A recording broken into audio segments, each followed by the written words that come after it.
Hey, thanks for making it to Veterans Info Tap. I'm glad you made it. Hey, it's been a while since I've done this video, so I wanted to, or at least this topic. So I wanted to kind of talk to you about this. What is the easiest claim for you? And you, and you, and you, right? Individually. What is the easiest claim? You'll see it all the time. Hey, this is the easiest claim to file. This one's the easiest one to file. This is the easiest one.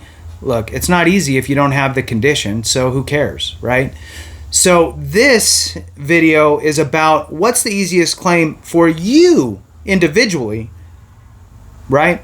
And I will tell you, hit the thumbs up, subscribe, share with a friend, all that good stuff. And some of you already know the answer. So I really appreciate you. And hey, if you're not a member, consider joining. It helps the channel and it helps me to find you in the comments. So jumping into it, what is the easiest claim for you?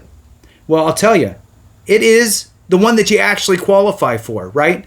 The one that you have a diagnosis for, and that diagnosis has residual effects or some sort of chronic attributes to it, that it manifested during your time in service, and you can prove that, and that's it, right? That's the easiest claim.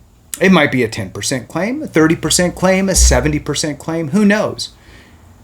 The main purpose of this video is to tell you that, look, focus on the things that you have going on with you. Don't go fishing for things that you don't have, right? Focus on the things that you do have and see if there's a way to link it to your time in service, whether it's through a direct service connection or a secondary condition, right? Or if your condition has gotten worse, going in for an increase. So I just wanted to spend a couple minutes here and just kind of talk you through this a little bit and give you my kind of 2 cents on it and my version of the two most important things of filing a claim, right? The two most important things are, one, getting service connected. Number one, most important thing, get service connected. Get approved for your rating. Number two, which is almost as important, is getting the correct rating from the VA. And yes, you do have a lot of control in that. Way more than you think, or at least most of us think, right? Most of you who are watching these videos get it, you understand, and you're taking in a lot of information and you have a lot of knowledge, so you probably already know. But I'm going to talk through that on how to make sure that you can get the correct rating, what you need to do, and kind of give you just a kind of a timeline or an idea of kind of how to set things up in the right way, ideally, right? And you can always, there's so much nuance with VA that it doesn't always have to happen this way. I mean, if you missed a step, you might be able to correct it over here, that type of thing. So the ideal, in my mind, situation is what I'm going to kind of spell out. So the ideal situation is, you know, I'm a veteran, and finally somebody's talked to me enough to where I'm fine, I'm going to file a claim. And the number one thing that you need to do is file an intent to file, ITF, intent to file. Now, if you just simply start filing a claim online through the VA's website, if you start that process, that automatically triggers an intent to file. Now, I trust the systems as far as I could throw them, so I would probably wait a few days and I would call. And I would ask the VA, hey, I just want to make sure that my intent to file is actually showing up in your system to make sure. Very important, because once the VA acknowledges your intent to file, that gives you 12 months to file your actual claim. And if you file your actual claim before the 12-month period, and they fully adjudicate it, decide your claim, if they approve you, they will back pay you to your intent to file date. So that's huge, right? So you can get an additional up to 12 months back pay. But for me, the most important part is that it takes the pressure off. Because now you can actually spend the time needed to really develop your claim. You need to make sure that you are giving the VA all the information that they need, right? Garbage in, garbage out. We all know this. But what happens is, inevitably, is we get excited about filing the claim. We get excited because we know that we have a couple conditions that we want to file for. and we want to hurry up and get it processed and get it over to the VA and get that rating decision, which is great. I like the enthusiasm and I admire that leaning forward and get it done attitude. But the problem is that if we rush it, we can miss some really important things, right? And we risk, right? We risk getting denied service connection, and we risk getting a lower than desirable rating. So the risks are kind of high. And so I am a very big proponent of file the intent to file, gives you the time to go do the things you need to do. So the first thing I would do is file the intent to file. Number two, I would study my conditions in the schedule of ratings. Okay. So I would go through the schedule of ratings, the VA schedule of ratings, or if you want to kind of do the cheat way, you could Google search your condition VA schedule of ratings, and 15 law firms will show up with the same information, and hopefully it's up to date. There are changes that do happen to the VA's rating schedule, so if they don't have the exact stuff, and if you ever wanted to pull up a form, just go straight to the VA's website and get it from the VA, because that will be the most up-to-date form. Anyway, so study the schedule of ratings for your condition. It's pretty easy. Once you find your condition, it's going to give you different rating amounts with the criteria for each rating. So 50% rating, this is the criteria.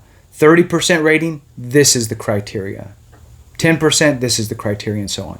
So you find which criteria you meet everything for, and keep in mind, this is important, keep in mind that sometimes the VA throws in a lot of ORs. ORs are not ands. Okay, so it might say you can have, do you experience this or this? Or if you experience this or this, right?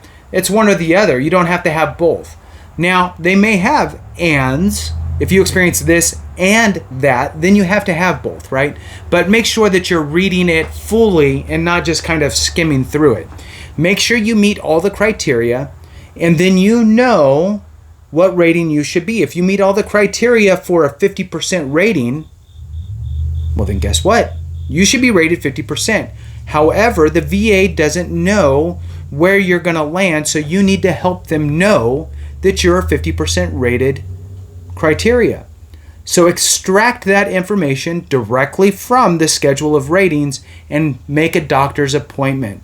Go to your doctor, have a nice follow-up with your doctor about your condition. Tell them that you would like them to put all of this information into their system.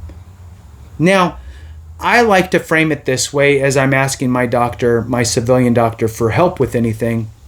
I like to frame it in, hey, can you do this for me? Because I'm filing a claim with the VA so that way I could be reimbursed for medical expenses and so forth, right? So they don't need to know all your business. That's just a kind of a gentle way that I do it. It doesn't stress out the doctor.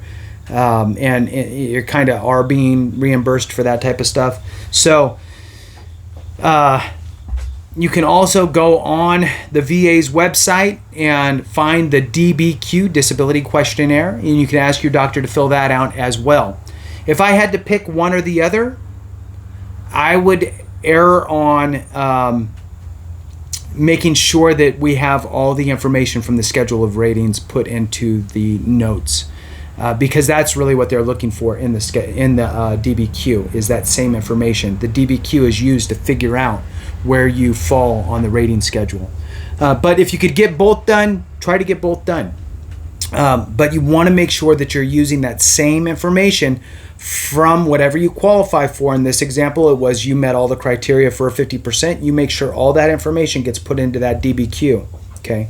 So now you've set your appointment up. You met with your doctor, they put that information from the schedule of ratings into your medical notes, and they filled out that DBQ for you, which is great. With that same information, you're looking good. The other question here that we have to think about is, do you have your Nexus in place? Okay. Now, if this is a presumptive condition, you're golden now, right? You're good to go. You have to worry about having a diagnosis, and you need to worry about where you're going to be rated at, even if it is a presumptive. But if it's not a presumptive, now you also have to think about your nexus. So ideally, you have some information in your service treatment records that indicate that you've had this condition. And if you don't, then you're going to need to start working on your nexus with buddy statements, a statement from yourself, get a Nexus letter from your doctor, those types of things to help establish the nexus. Now, you've done that for all your conditions, right? So now all your stuff ties together. Your nexus is established either through buddy statements, Nexus letter, or it's inside your file, service treatment records, that type of stuff. You have your nexus for all your conditions. You've studied your schedule of ratings for all your conditions. You've seen your doctor for your conditions. You've had them complete DBQs for your conditions. You've had them input the information in your notes, your medical notes from the schedule of ratings for your specific ratings that you actually qualify for into your medical notes. Now you can get all of your medical records. You ask for all the medical records from your doctor pertaining to the specific conditions that you're going to be filing for. Get those. You have all your letters from your buddy statements. You have your Nexus letter. You have your DBQs. You have all that stuff. You have your service treatment records. You compile it all. You put it in a nice order, right? Each condition's next to each other, right? I personally would even do a table of contents, right? And the easier you make it for them, the better. I would do a table of contents and say, pages, whatever, 3 through 13 are for condition X, meets criteria for, as per schedule of ratings, blah, blah, blah, meets criteria for 30% rating, meets criteria for 50%, whatever. And I would do that for each one. And I would put that all together. I would fill out my claim form, get that all together, and I would submit that all together. And if it took me 5 months to do that, that's fine, because I have my intent to file in place, so I'm going to be good to go. So the intent to file gives you that year's time frame to get all your ducks in a row.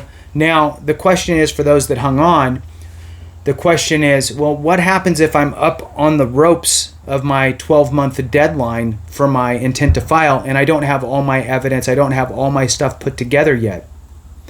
My answer to that is file for every single condition, whether you have the evidence or not. Let the VA deny you.